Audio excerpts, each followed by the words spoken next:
The day has finally arrived. Michael has hit theaters. Now, I know what some of you are thinking. Well, I know what most of you are thinking.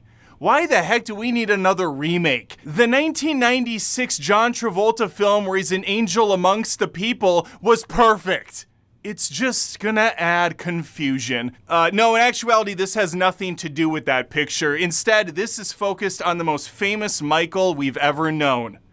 Unless you're thinking of Michael Jordan, then it's the second one, Michael Jackson. That's right, the King of Pop finally has a movie made about him in 2026. There's many of movies about him, but this is the first one this year. And so the big question today is, how is it? Does it live up to the hype? Does it do the pop singer justice? Well, I'm here to tell you in a spoiler-free review. I don't know if there is to spoil, but let's begin.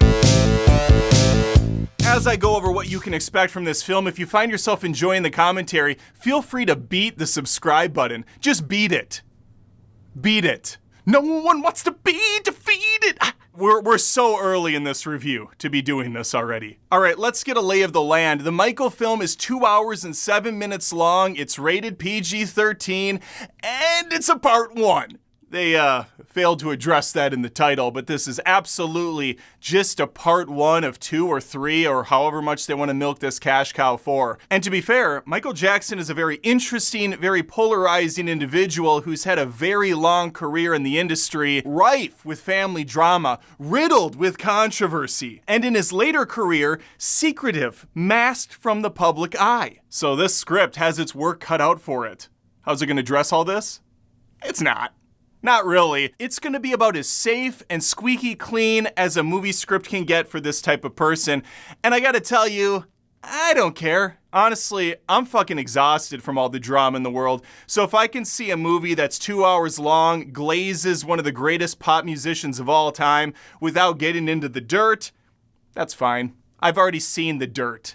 I already know what's there. The he said, she said back in room court drama that was going on for a decade or two, it was brutal. And because Michael Jackson is such an odd duck, it's really hard to know what side is telling the truth without really being in that mindset or being close to that family or the individual. That said, this movie plays it very safe by not even having to go to those years. In fact, this film takes place from when Michael's 10 years old through the Jackson 5, all the way to late 80s. Michael's not even living on his own yet. So the focus of this part 1 is really on the family drama, specifically with his douchebag controlling father. Good old lovable Joseph Jackson, who beat his kids and expected perfection. You gotta love him! He's played here by Colman Domingo, who does a fantastic job in this performance. He made me believe he was a piece of shit. Now, while the relationship with Michael and Joseph is front and center, we have a whole litter of Jackson cast here. The whole gang's here. Marlon Jackson, Jermaine, Tito, and we have Jackie Jackson rounding out the Jackson 5, but we can't forget about the ladies. Good old Mother Catherine Jackson and her one and only daughter, LaToya, famously the one and only sister of the Jackson 5. Yeah, Janet's not in this. I looked it up after the movie because I was very puzzled when we're first introduced to the crew and they're sitting around the dinner table. I'm like, there's Tito, there's Jackie, there's Michael, lovable little scamp. Oh, LaToya, that's nice. Where the fuck is Janet? They even had the characters placed at one point so that there could have potentially been a chair where she could have been present. Maybe just an arm is sticking out, you get the side profile of the face. Nah, she's not in this movie at all. Nor is she mentioned at all, which is bizarre when you're doing a movie about the Jackson family. I know it's specific to Michael, but this is his story on his upbringing, and he had a close relationship with his sister, who also, checks notes, became a massive pop singer herself. So when you have Joseph Jackson, who is hell-bent on making his family stars, it's just wild that Janet's not in this.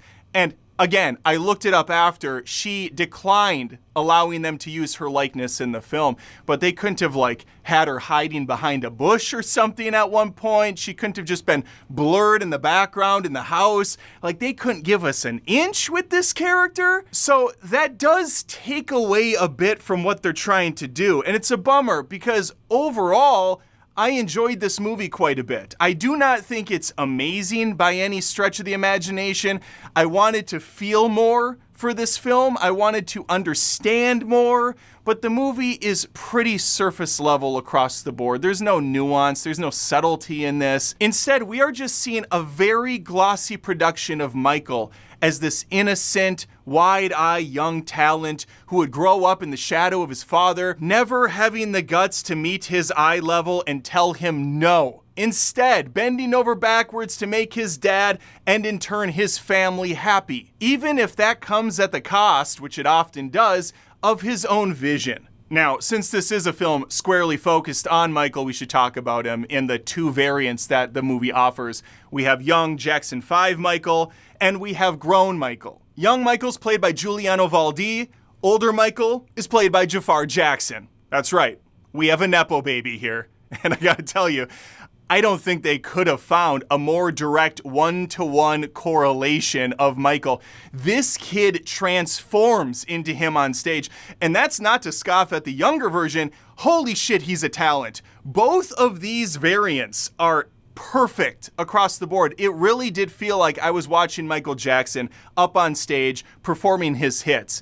They knocked it out of the park with the casting. So if you're headed to this film to celebrate the catalog of Michael Jackson, you are going to get a good chunk of the songs. I don't think any of them are performed from beginning to end, but there are a couple that get definite moments in the spotlight. And Michael Jackson has such an awesome catalog of songs, you're surely going to find one or two that you can tap your feet to in the theaters. And again, this cuts before the 90s, so you're going to be missing a lot of those hits that he had in that era, but there's still plenty to work with here. Kind of like Bohemian Rhapsody, it's mainly just a celebration of the artist and what he was able to accomplish. And that tiny bit over 2 hours was not a problem for me to sit through. In fact, I actually wanted a lot more. I could have spent an entire film just watching the Jackson 5. Young Michael was so freaking good, and that was the stuff that hit the most from an emotional standpoint. They could have pushed it a little bit further, got into the psyche a bit more, because as it stands, everything is kind of glossed over quickly. Nothing has a ton of time to breathe. Some characters come and go without really much of an explanation outside of a sentence or two, because this story is covering decades of an artist. Production-wise, I don't really have any issues with it at all. There were one or two scenes I could nitpick and it felt like it didn't flow well or they cut something due to time already getting out of hand. The editing is very fast during the stage presence. Cameras are constantly changing. You're getting those massive crowd shots because Michael was filling up arenas. It cannot be overstated what a massive, huge artist this guy was. Michael Jackson also famously had some interesting pets. A snake, a giraffe roaming the grounds, and of course, that chimpanzee Bubbles, who had more screen time than I thought he would, and he's 100% CG, and you can 100% tell. Didn't take me out of the film, but it definitely was a little jarring at times. But what they needed to absolutely nail down was the music, the sound, the stage presence, and that's all perfect here. I have no notes. It looked great. The dancing is incredible. The energy is there. The music is lively.